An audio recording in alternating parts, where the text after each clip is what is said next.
Hello guys, BPSC online academy में आप लोगों का बहुत बहुत स्वागत है। टेस्ट नंबर 12 का ये पार्ट दूसरा है, मतलब बी है, और जिसमें हम लोग 73 नंबर क्वेश्चन तक ए में ऑलरेडी कवर कर चुके हैं। तो यहाँ पे हम लोग 74 नंबर क्वेश्चन से कवर करने वाले हैं। 74 नंबर क्वेश्चन से लास्ट तक कवर करेंगे। इसमें 10 क्वेश्चन मैथ के भी होंगे जिसका हम आंसर बताएंगे आपको, और बाकी आप लोग सॉल्यूशन करके देख लीजिएगा। और अगर हम लोग परम आईएएस की बात करें तो परम आईएएस का टेस्ट नंबर तीसरा का बी है। चलिए, तो आज का पहला क्वेश्चन है, भारत के लिए पहला संवैधानिक सुधार पर श्वेत पत्र निम्नलिखित में से किसकी सिफारिश पर ब्रिटिश संसद की संयुक्त प्रवर समिति के विचारार्थ तैयार और प्रस्तुत किया गया था? तो ये समिति कौन था? तो ये साइमन कमीशन, ठीक है। और ये साइमन कमीशन कब आया था भारत? एक सेकेंड, सॉरी, साइमन कमीशन कब आया था भारत? तो ये आया था 1928 में, सॉरी 1928 में भारत आया था। ये बेसिकली आया क्यों था?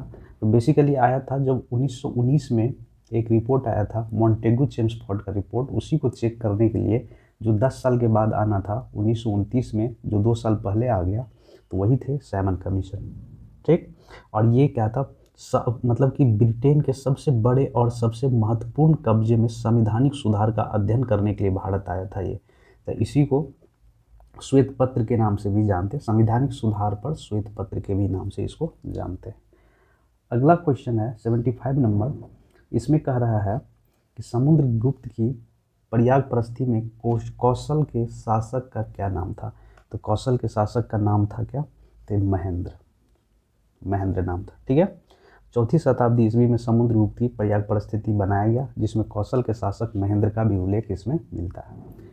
76 नंबर क्वेश्चन है, राज के सप्तांक सिद्धांत यानी सप्तांक थ्योरी के अनुसार निम्नलिखित में से कौन सा राज का 7वां भाग है? तो मित्रा जो है ये राज का कौन सा भाग है? तो ये 7वां भाग है, 7वां भाग। अगला क्वेश्चन है 77 नंबर, बगदाद के अंतिम खलीफा का नाम सर्वप्रथम किसके सिक्के पर अंकित हुआ था? तो ये अलाउद्दीन मसूद के सिक्के पे, अलाउद्दीन मसूद शाह के सिक्के पे बगदाद के अंतिम खलीफे का नाम मेंशन किया गया था। जो आप सुने होंगे कि शाह अलाउद्दीन मसूद शाह जो थे, ये रुकनुद्दीन फिरोज शाह के पुत्र और रजिया सुल्तान के भतीजा थे, जो कितना 1242 के टाइम में, 1242 से 1246 के टाइम में ये दिल्ली सल्तनत के अंतर्गत मामलुक राजवंश में राज किए थे, ठीक है। बहराम शाह की मृत्यु के बाद, रजिया सुल्तान के बाद जब बहराम शाह बने थे, रजिया सुल्तान की मृत्यु हो जाती है 1236 में, तब बहराम शाह आते हैं। उसके बाद जो आते हैं अलाउद्दीन मसूद शाह, उसके सिक्के पर बगदाद के अंतिम खलीफा का नाम मेंशन था। अगला क्वेश्चन है 78 नंबर, निम्नलिखित में से कौन सी इक्का प्रणाली की विशेषता नहीं है? देखिए ध्यान से पढ़िएगा, नहीं है पूछ रहा है, तो इसका सही आंसर है बी, ये नहीं है।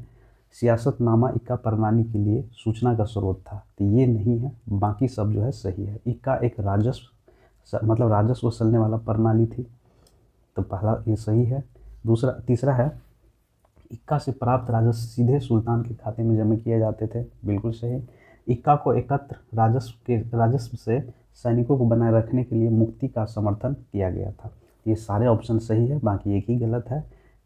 सियासतनामा इक्का प्रणाली के लिए सूचना का स्रोत था, ये क्या है? गलत है, और नहीं पूछ रहा तो यही इसका आंसर हो जाएगा।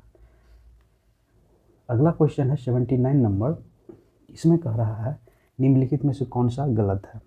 तो देखिए इसमें सारे सम्मिलित है, सब सही है, क्योंकि पाबना का आंदोलन हुआ था कब? 1773-76 के आसपास हुआ था। इक्का आंदोलन जो 1921 में हुआ था। संताल विद्रोह सिद्धू कानू के द्वारा जो लीड किया गया था, ये 1855-56 के आसपास हुआ था। ताना भगत का आंदोलन हुआ था कब? 1914 में। तो ये सारे सही है, तो इसका सही आंसर क्या हो जाएगा? ई हो जाएगा। अगला क्वेश्चन है 80 नंबर में, आइए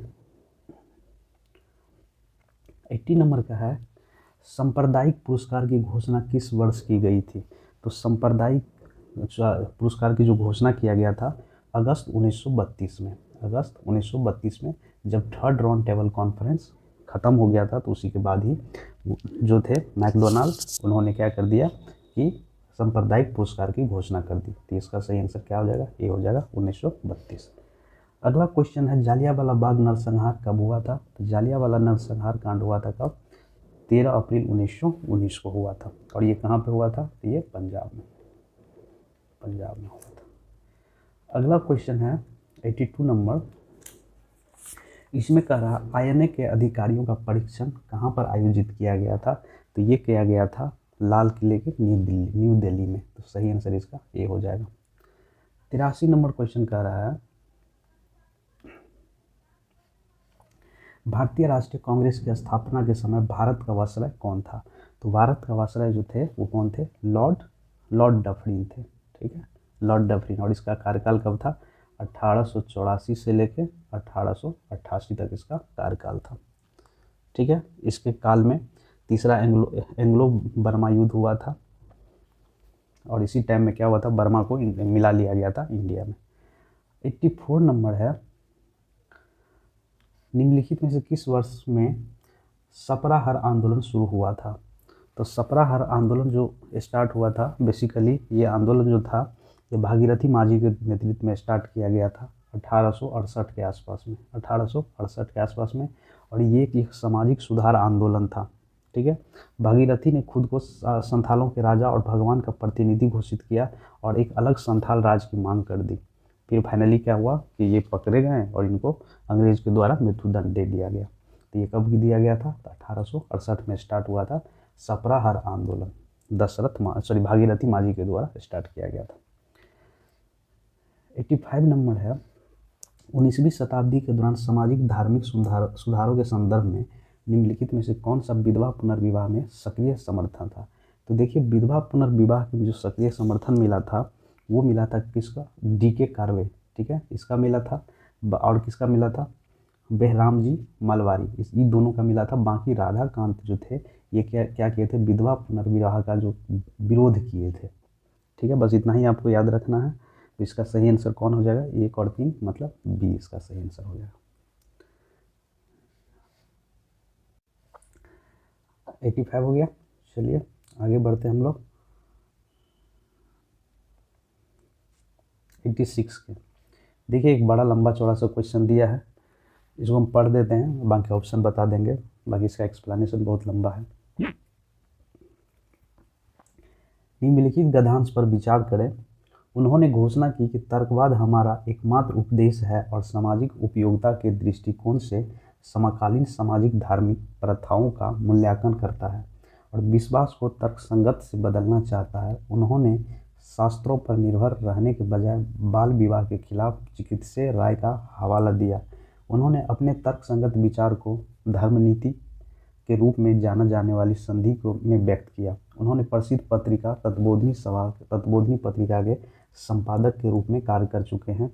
उपयुक्त गद्यांश किसके बारे में कहा जा रहा है? तो ये कहा जा रहा है किसके द्वारा? तो अक्षय कुमार दत्त के द्वारा मतलब इसके बारे में कहा जा रहा है। ठीक है, तत्वबोधिनी सभा का नाम सुने होंगे, जिसका स्थापना किसके द्वारा किया गया था? देवेंद्रनाथ टैगोर के द्वारा। तो ये अक्षय कुमार दत्त जो है तत्वबोधिनी सभा के संपादक के रूप में काम कर चुके हैं। बाकी स्टेटमेंट तो आप लोग देख ही लिए। 87 नंबर क्वेश्चन है निम्नलिखित में से किसने भारतीय सुधार संघ की स्थापना की? मतलब इंडियन रिफॉर्म एसोसिएशन की स्थापना जो हुई थी कलकत्ता में हुई थी और ये 1870 के टाइम में हुआ था केशव चंद्र सेन के द्वारा। तो सही आंसर इसका हो गया सी, केशव चंद्र सेन। अगला क्वेश्चन है 88 नंबर। भारतीय राष्ट्रीय आंदोलन में के निम्नलिखित क्रांतिकारियों में से किसने कहा 1857 का विद्रोह स्वतंत्रता का पहला युद्ध था? तो ये किसके द्वारा कहा गया था? तो ये कहा गया था विनायक दामोदर दास सावरकर के द्वारा, वीडी सावरकर के द्वारा कहा गया था। ठीक, और इसी के द्वारा मित्र मेला का आयोजन किया था। मित्र मेला का आयोजन किया गया था इसी के द्वारा। ठीक है, चलिए 88 हो गया। 89 में क्या कह रहा है? थोड़ा इसको ऊपर ले लेते हैं।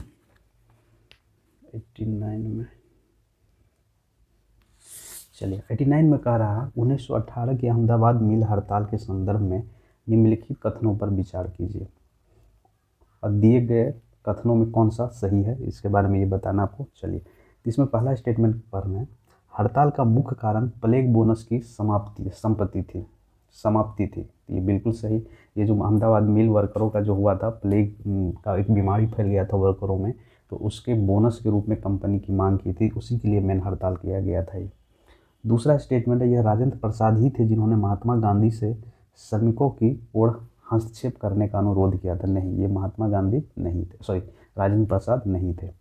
तीसरा स्टेटमेंट है, महात्मा गांधी ने एक मध्यस्थता बोर्ड का प्रस्ताव रखा जिसमें श्रमिकों को और मिल मालिकों के प्रतिनिधि शामिल थे, और हड़ताल समाप्त होने के बाद श्रमिकों को जो है मिल मालिकों की तरफ से उनको प्लेग बोनस दिया भी गया। ठीक है, तो ये सही आंसर इसका क्या हो जाएगा, 1 और 3 सही है, बाकी 2 क्या है, गलत है। तो सही आंसर इसका हो जाएगा सी। 90 नंबर में आइए क्या करा, देखिए यहाँ पे क्वेश्चन है, ऑप्शन इसका उधर है। 90 नंबर में कह रहा है, वह महाराष्ट्र में प्रार्थना समाज के लिए एक मिशनरी बन गए।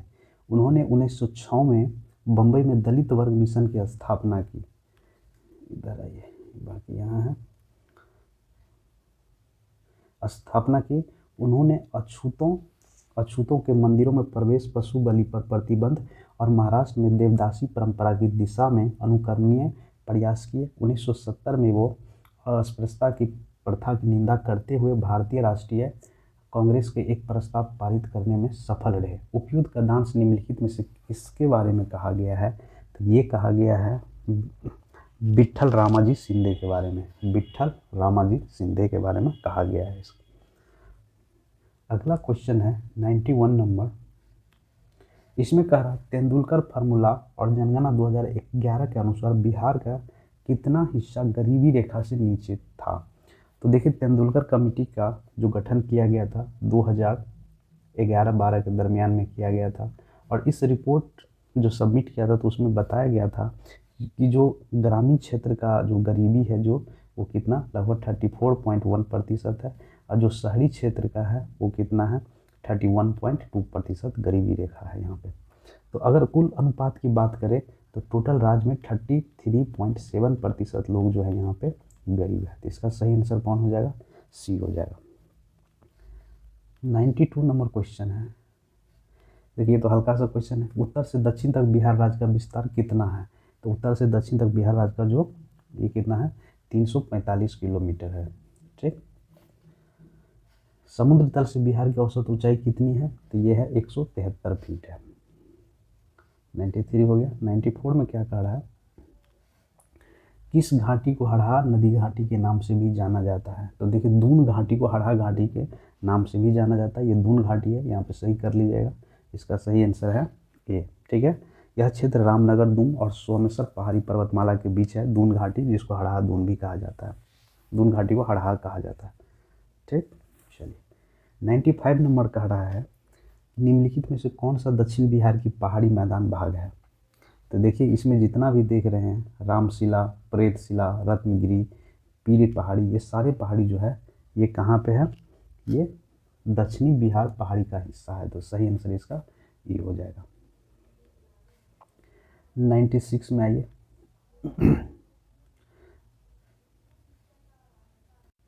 96 नंबर क्वेश्चन कह रहा है कि निम्नलिखित में से कौन खड़गपुर की पहाड़ी में पाया जाता है। तो खड़गपुर की पहाड़ी में पाया जाता है ग्रेनाइट।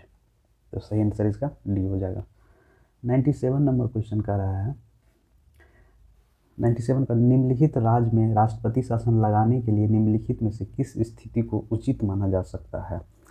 तो यहाँ देखिए स्टेटमेंट पढ़ते हैं, राज्य में कुशासन, ये तो कोई बात नहीं हुई। ठीक, दूसरा है, एक सरकार जानबूझकर अगर संविधान के खिलाफ काम कर रही है तो यहाँ पे राष्ट्रपति शासन लगाया जा सकता है। तो दूसरा हो सकता है, केंद्र सरकार के एक संवैधानिक निर्देश की राज्य सरकार द्वारा अवहेलना की जाती है, तब जाके राष्ट्रपति शासन लगाया जाता है। तो ये सही आंसर इसका हो जाएगा 2 और 3। ठीक है, 2 और 3 हो जाएगा, मतलब सी। अगला क्वेश्चन है 98 नंबर। 98 नंबर में कह रहा है, कौन सा राष्ट्रीय राजमार्ग छपरा और गोपालगंज को जोड़ता है। तो ये जोड़ता है कौन सा, NH85। NH85 जो है ये जोड़ता है किसको, छपरा और गोपालगंज को जोड़ता है। चलिए 99 नंबर क्वेश्चन कर रहा है, बिहार में रेशमी वस्त्र उत्पादन का केंद्र कौन सा है। तो ये केंद्र कौन सा है, ये है भागलपुर। 100 नंबर में आइए, 100 नंबर कह रहा है, दिल्ली के किस सुल्तान के अधीन मलिक इब्राहिम बयूं ने बिहार के राज्यपाल के पद से इस्तीफा दे दिया है? तो ये कौन थे? तो ये मोहम्मद शाह तुगलक। ठीक है, दिल्ली के किस सुल्तान के अधीन, मतलब मलिक इब्राहिम बयूं जो थे ये किसके अंदर में काम करते थे? तो मोहम्मद शाह तुगलक के अंदर। और इसके क्या थे? राज्यपाल थे, जिन्होंने क्या किया? इस्तीफा दे दिया था। मलिक इब्राहिम जो थे एक महान सूफी संत और योद्धा थे, जो 14वीं शताब्दी में दक्षिण बिहार पहुँचे। और दक्षिण बिहार पहुँच के उसके बाद ये क्या किया? मोहम्मद शाह तुगलक के राज्यपाल बन गए बिहार के लिए। फिर बाद में जब इनको मतभेद हो गया तो इनको मार दिया गया था। और इनका जो मकबरा है ये बिहार शरीफ में मलिक इब्राहिम का मकबरा है। अगला क्वेश्चन है 101 नंबर। शेरशाह सूरी का मकबरा किसने डिजाइन किया था? तो शेरशाह सूरी का मकबरा जो है सासाराम में है। सासाराम में है, ठीक है, सासाराम बिहार में है। जो बनाया गया था कब? 1540 से 1545 के बीच में बनाया गया था। शेरशाह के ही द्वारा बनाया गया था। इसमें लाल बालू पत्थर का उपयोग किया गया था। इसमें लाल बालू पत्थर का उपयोग किया गया था। और ये इस मकबरा का जो ऊंचाई है वो लगभग 122 फीट के आसपास है। ठीक है, जो एक कृत्रिम झील के बीचों में है। और इसको जो डिज़ाइन किया गया था वो मीर मोहम्मद अलीवाल खान के द्वारा, मीर मोहम्मद अलीवाल खान के द्वारा डिजाइन किया गया था। अगला क्वेश्चन है 102 नंबर। नवंबर 1935 में हाजीपुर में तृतीय किसान सम्मेलन की किसकी अध्यक्षता हुआ था? तो तृतीय सम्मेलन जो हुआ था 1935 में हाजीपुर में किसान सभा का, तो इसका अध्यक्षता जो किया गया था स्वामी सहजानंद के द्वारा अध्यक्षता किया गया था। तो सही आंसर डी हो जाएगा। अगला क्वेश्चन है महेश नारायण किसके प्रधान संपादक थे? तो महेश नारायण जो दरभंगा महाराज थे उसके द्वारा एक न्यूज़पेपर चलाया गया था, जो बिहार टाइम्स के क्या थे? संपादक थे। 104 नंबर क्वेश्चन का रहा है बिहार में 80% वर्षा किस मानसून से होती है? तो दक्षिण पश्चिम मानसून से जो होती है बिहार में 80% वर्षा होती है। बाकी 20% जो उत्तर पश्चिम मानसून होती है या पश्चिम विक्षोभ होती है उसके चलते होता है। 105 नंबर क्वेश्चन है बिहार में पहली बार रेलवे कब शुरू किया गया था? तो बिहार में पहली बार रेलवे लाइन जो शुरू हुआ था वो हुआ था 1860-62 के टाइम में हुआ था। ठीक है, तो सबसे पहले ये हावड़ा और राजमहल हिल के आसपास चलाया गया। फिर उसके बाद विस्तार होके ये चलाया मुंगेर के आसपास। फाइनली 1861 के आसपास भागलपुर और 1862 के आसपास मुंगेर पहुंची थी। ठीक है, चलिए अगला क्वेश्चन है 106 नंबर। अकबर ने किस वर्ष बंगाल और बिहार को अपना साम्राज्य में मिला लिया था? तो ये 1576 की बात है, जब क्या किया था अकबर ने? बिहार को अपने साम्राज्य में मिला लिया था। 107 नंबर क्वेश्चन कह रहा है बिहार में संपूर्ण क्रांति के जनक कौन थे? तो बिहार में संपूर्ण क्रांति के जनक थे जयप्रकाश नारायण। ये 1970 के आसपास चलाया गया था इंदिरा गांधी के खिलाफ। ठीक है, संपूर्ण क्रांति का आह्वान किया गया था। 108 नंबर का है मंजूषा चित्र शैली किस क्षेत्र में लोकप्रिय थी? तो ये थी किस में? तो ये अंग प्रदेश में थी। ठीक है, अंग प्रदेश में मंजूषा, अंग प्रदेश यानी भागलपुर कह सकते हैं। भागलपुर के क्षेत्र में मंजूषा चित्र शैली बहुत फेमस है। 109 नंबर में आइए बिहार राज्य चीनी निगम की स्थापना कब हुई थी? तो बिहार राज्य चीनी निगम की स्थापना 1974 में हुआ था। सही आंसर इसका डी हो जाएगा। शेर खां को बिहार के किस शासक का संरक्षण नियुक्त किया गया था? तो ये कौन थे? तो ये जलाल खां का, जलाल खां का। अब देखिए यहाँ से मैथ स्टार्ट हो जाता है, तो इसका आंसर बता देते हैं, आप लोग इसका सॉल्यूशन करिएगा। 111 नंबर का है सी 500। 112 नंबर का है सी। 113 नंबर में दिया है आंसर डी। 114 नंबर का दिया है बी। 115 में आइए 115 नंबर में दिया है, एक श्रृंखला दिया है, इसका दिया है 115 नंबर का ए। 116 नंबर का दिया है सी। 117 नंबर का आंसर दिया है सी। 118 नंबर का दिया है ए, और 119 नंबर का आंसर दिया है बी, और 120 नंबर का आंसर दिया है ए। चलिए यहाँ पर मैथ ख़त्म हो जाता है। अब यहाँ हम लोग 121 नंबर से करेंगे। तो 121 नंबर का क्वेश्चन है, खूनी रविवार किस देश द्वारा चिन्हित एक स्मारक की घटना है? तो ये है कहाँ के? तो ये है आयरलैंड में। जैसे जालियांवाला बाग हुआ था कांड, उसी तरह से आयरलैंड में भी एक घटना हुआ था। 13 निहत्थे नागरिकों पे गोली चला दिया गया था, तो उसको खूनी रविवार के रूप में जाना जाता है। 122 नंबर क्वेश्चन है, हाल ही में घोषित की गई पर्वतमाला योजना, पर्वतमाला योजना का मुख्य उद्देश्य क्या है? तो पहाड़ियों पे परिवहन का है। ठीक है, पहाड़ियों पे परिवहन, कनेक्टिविटी, मेनली कनेक्टिविटी बढ़ाने के लिए पहाड़ी एरिया में। ठीक है, चलिए अगला क्वेश्चन है 123 नंबर, त्रिपुरा ने भारत और किस देश की सीमा के साथ कमलपुर कुरमा घाट सीमा हाट का उद्घाटन किया है? तो ये किया है किसके साथ? बांग्लादेश के साथ। चलिए यहाँ पे आप लोगों को बताना है बांग्लादेश कितने इंडियन स्टेट से सीमा बनाता है, ये हमको कमेंट बॉक्स में करिए, कमेंट बॉक्स में जवाब दीजिए इसका। 124 नंबर है कि भारत सरकार के ग्राम ऊर्जा स्वराज कार्यक्रम के तहत कौन सी पहली कार्बन तटस्थ पंचायत बन गई है? तो ये बन गया है पल्ली। ठीक है, पल्ली। अगला क्वेश्चन है 125 नंबर, हाल ही में खबरों में रहे MUSC और हेलियोस्वाम किस अंतरिक्ष एजेंसी से जुड़े हैं? तो ये किससे? नासा से जुड़ा हुआ है। ठीक है, नासा का प्रोजेक्ट है ये सब। अगला क्वेश्चन है 126 नंबर, 126 नंबर क्वेश्चन कर रहा है, किस केंद्र या केंद्र शासित प्रदेश, किस राज्य या केंद्र शासित प्रदेश में इलेक्ट्रिक वाहनों को शामिल करने के लिए राइट्स एंड एग्रीगेट को अनिवार्य करने वाला एक मसौदा नीति अनुसूचित की है? तो ये कौन सा है? ये केंद्र शासित प्रदेश दिल्ली के द्वारा किया गया है। ठीक है, जिसमें कहा गया है कि अगले 2023 या 24 तक जो है कम से कम 30% प्रदूषण में कमी लाना है, जिसमें से इलेक्ट्रिक वाहन खरीद पर जोर दिया है, और उसमें 25% तक का सब्सिडी दिया जा रहा है दिल्ली सरकार के द्वारा। अगला क्वेश्चन है 127 नंबर कि हाल ही में स्वीकृति न्यू इंडिया लिटरेसी प्रोग्राम की अवधि कितनी है? तो न्यू इंडिया लिटरेसी प्रोग्राम की जो अवधि है वो है 2022 से 2027 तक। इसका ऑप्शन यहाँ देख लीजिए, यहाँ पे दिया हुआ है 2022 से 2027। तो सही आंसर इसका क्या हो जाएगा? बी हो जाएगा। अगला है किस केंद्रीय मंत्रालय ने भाषा प्रमाण पत्र सेल्फी अभियान शुरू किया है?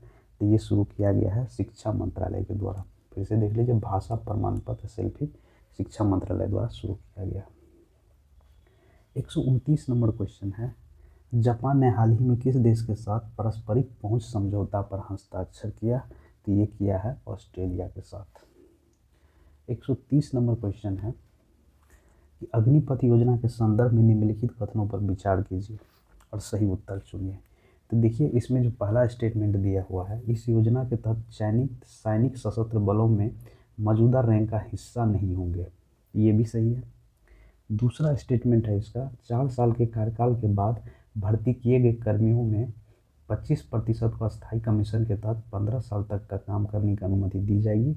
और तीसरा स्टेटमेंट, ये दूसरा भी सही है, तीसरा स्टेटमेंट है सैनिक पेंशन के लाभ के हकदार नहीं होंगे।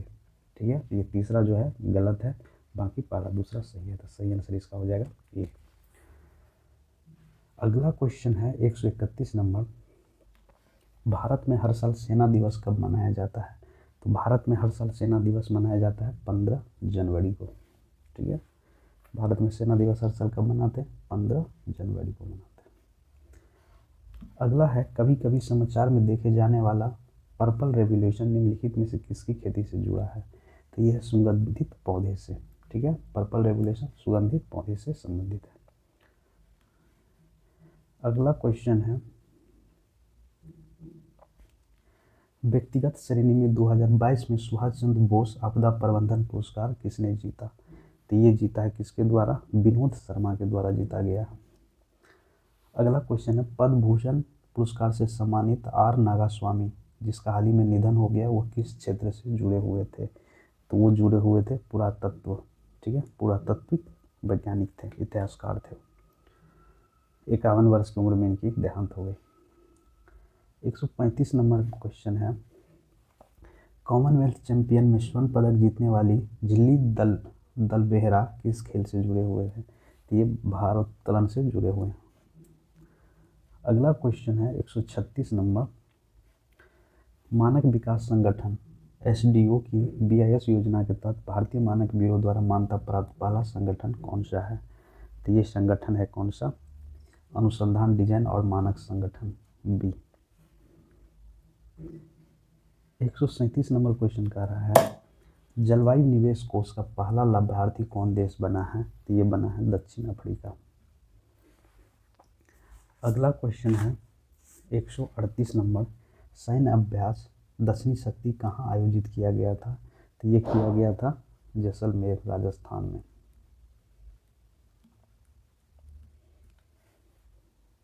139 नंबर क्वेश्चन है, भारत ने हाल ही में किस क्षेत्र में क्रोएशिया के साथ समझौता किया है? तो ये किसके किया है? तो ये किया है बेसिकली किस क्षेत्र में? भारतीय पारंपरिक चिकित्सा के क्षेत्र में, ठीक है, क्रोएशिया के साथ किया, ठीक है। चलिए 140 नंबर में आइए। 140 नंबर का रहा है, किस संस्था ने 2021 उत्पादन अंतराल रिपोर्ट जारी की है? तो ये किया गया है यूनाइटेड नेशन एनवायरनमेंट प्रोग्राम के द्वारा स्टार्ट किया, मतलब जारी किया गया। अगला क्वेश्चन है, दिल्ली @ 2047 किसने शुरू की है? तो ये शुरू किया गया है अरविंद केजरीवाल के द्वारा। 142 नंबर क्वेश्चन है, टोक्यो पैरा ओलंपिक 2020 में भारतीय पैरा ओलंपिक दल के लिए थीम गीत कर दे कमाल तू के संगीतकार और गायक का नाम बताएं। तो उसका नाम क्या है? संजीव सिंह है, और ये कहाँ के? उत्तर प्रदेश के रहने वाले हैं। अगला क्वेश्चन है, सीमांचल की पहली हॉकी सिंथेटिक टर्फ किस जिले में बनाई जाएगी? तो ये बनाया जाएगा कहाँ पे? पूर्णिया में। 144 नंबर क्वेश्चन है, 2011 की जनगणना के अनुसार बिहार में किस जिले में सबसे कम महिला साक्षरता दर है? तो ये है कहाँ पे? सहरसा में, ठीक है। चलिए यहाँ पे लगभग कितना साक्षरता दर था महिलाओं का? लगभग 41.68% ही साक्षरता दर है। अगला क्वेश्चन है, लोक प्रशासन की उत्कृष्ट कार्य के लिए प्रधानमंत्री पुरस्कार 2020 से किसे सम्मानित किया गया? तो ये सम्मानित किया गया आनंद किशोर को।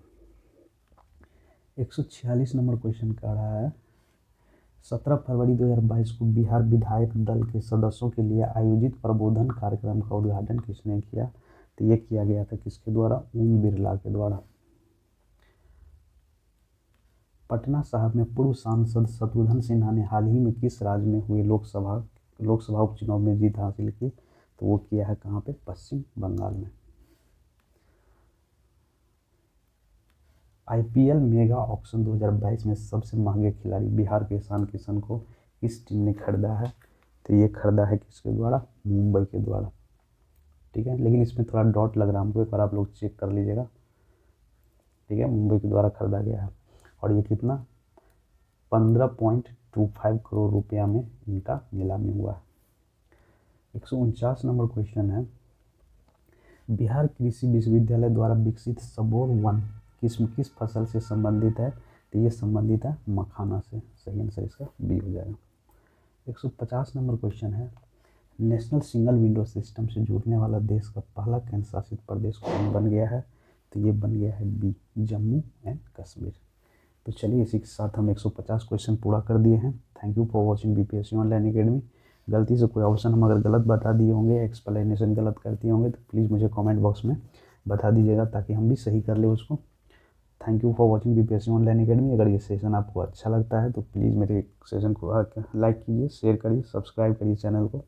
थैंक यू, मिलते हैं अगले सेशन में।